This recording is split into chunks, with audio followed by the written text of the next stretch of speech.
السلام عليكم. فضلا haddii aad ku cusub tahay channelka subscribe saar gambaleelkan furo si aad ula socoto muuqaal walba aan halkan soo gelino. mahadsanid. waa maxay sababta diyaarado midabkoodu cad u yahay? dabcan diyaarad kasta waxay leedahay sumad u gaar ah. hagaag, markiiba waxaa niyadaada ku soo dhacaya, laakiin kuwa qaar ayaa midab kala duwan leh. sax, midaas waa sax. hagaag, rakaabku wuu raaca diyaaradda goor kasta, balse ma isweydiisa sababta diyaaraduhu inta badan midabkoodu uu cad u yahay ama caddaan?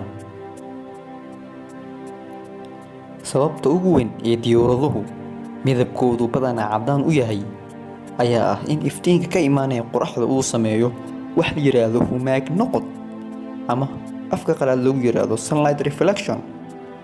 maxaa yeelay midabka cad ayaa si fiican ula falgali kara qoraxda.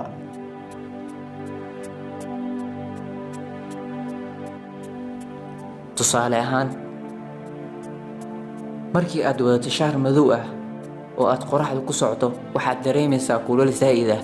maxaa yeelay shaarka madow ayaa soo jiidanaya falaaraha qoraxda, taasina waxay sababaysaa humaag noqod.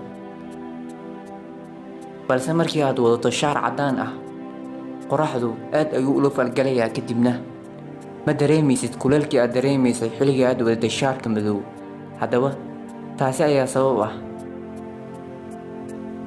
shirkadaha soo saara diyaaradaha ayaa sheegeen sababta diyaaraddu qolofka sare ee ugu dhigaa midabka cad uu yahay inay yareyso, ama midabka cad uu yareeyo kuleelka iyo waxyeelada ugu imaan karta shucaca qoraxda.